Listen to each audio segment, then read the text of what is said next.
श्री दुर्गा सप्तशती 10वां अध्याय प्रारंभ। शुंभवध। मैं मस्तक पर अर्धचंद्र धारण करने वाली शिवशक्ति स्वरूपा भगवती कामेश्वरी का हृदय में चिंतन करता हूँ। वे तपाए हुए सुवर्ण के समान सुंदर हैं। सूर्य, चंद्रमा और अग्नि, ये ही तीन उनके नेत्र हैं, तथा वे अपने मनोहर हाथों में धनुष, बाण, अंकुश, पाश और शूल धारण किए हुए हैं।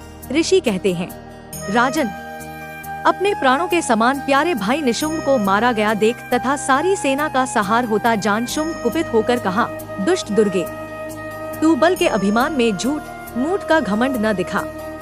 तू बड़ी मानिनी बनी हुई है, किंतु दूसरी स्त्रियों के बल का सहारा लेकर लड़ती है। देवी बोली, ओ दुष्ट, मैं अकेली ही हूँ। इस संसार में मेरे सिवा दूसरी कौन है? देख, ये मेरी ही विभूतियाँ हैं, अत मुझ में ही प्रवेश कर रही हैं। तदंतर ब्रह्माणी आदि समस्त देवियां अंबिका देवी के शरीर में लीन हो गयी। उस समय केवल अंबिका देवी ही रह गयी। देवी बोली, मैं अपनी ऐश्वर्य शक्ति से अनेक रूपों में यहाँ उपस्थित हुई थी। उन सब रूपों को मैंने समेट लिया। अब अकेली ही युद्ध में खड़ी हूँ। तुम भी स्थिर हो जाओ, ऋषि कहते हैं। तदंतर देवी और शुंभ दोनों में सब देवताओं तथा दानवों के देखते देखते भयंकर युद्ध छिड़ गया। बाणों की वर्षा तथा तीखे शस्त्रों एवं दारुण अस्त्रों के प्रहार के कारण उन दोनों का युद्ध सब लोगों के लिए बड़ा भयानक प्रतीत हुआ। उस समय अंबिका देवी ने जो सैकड़ों दिव्य अस्त्र छोड़े, उन्हें दैत्यराज शुंभ ने उनके निवारक अस्त्रों द्वारा काट डाला।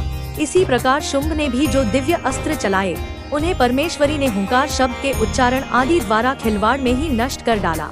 तब उस असुर ने सैकड़ों बाणों से देवी को आच्छादित कर दिया। यह देख क्रोध में भरी हुई उन देवी ने भी बाण मारकर उसका धनुष काट डाला। धनुष कट जाने पर फिर दैत्यराज ने शक्ति हाथ में ली, किंतु देवी ने चक्र से उसके हाथ की शक्ति को भी काट गिराया। तत्पश्चात दैत्यों के स्वामी शुंभ ने 100 चांद वाली चमकती हुई ढाल और तलवार हाथ में ले उस समय देवी पर धावा किया। उसके आते ही चंडिका ने अपने धनुष से छोड़े हुए तीखे बाणों द्वारा उसकी सूर्य किरणों के समान उज्ज्वल ढाल और तलवार को तुरंत काट दिया। फिर उस दैत्य के घोड़े और सारथी मारे गए। धनुष तो पहले ही कट चुका था। अब उसने अंबिका को मारने के लिए उद्यत हो भयंकर मुद्गर हाथ में लिया। उसे आते देख देवी ने अपने तीक्ष्ण बाणों से उसका मुद्गर भी काट डाला। इस पर भी वह असुर मुक्का तानकर बड़े वेग से देवी की ओर झपटा। उस दैत्य राज ने देवी की छाती में मुक्का मारा। तब उन देवी ने भी उसकी छाती में एक चांटा जड़ दिया। देवी का थप्पड़ खाकर दैत्य राज शुंभ पृथ्वी पर गिर पड़ा, किंतु पुनः सहसा पूर्ववत उठकर खड़ा हो गया। फिर वह उछला और देवी को ऊपर ले जाकर आकाश में खड़ा हो गया। तब चंडिका आकाश में भी बिना किसी आधार के ही शुंभ के साथ युद्ध करने लगी। उस समय दैत्य और चंडिका आकाश में एक दूसरे से लड़ने लगे। उनका वह युद्ध पहले सिद्ध और मुनियों को विस्मय में डालने वाला हुआ। फिर अंबिका ने शुंभ के साथ बहुत देर तक युद्ध करने के पश्चात उसे उठाकर घुमाया और पृथ्वी पर पटक दिया। पटके जाने पर पृथ्वी पर आने के बाद वह दुरात्मा दैत्य पुनः चंडिका का वध करने के लिए उनकी ओर वेग से दौड़ा। तब समस्त दैत्यों के राजा शुंभ को अपनी ओर आते देख देवी ने त्रिशूल से उसकी छाती छेदकर उसे पृथ्वी पर गिरा दिया। देवी के शूल की धार से घायल होने पर उसके प्राण पखेरु उड़ गए और वह समुद्रों, द्वीपों तथा पर्वतों सहित समूची पृथ्वी को कपाता हुआ भूमि पर गिर पड़ा।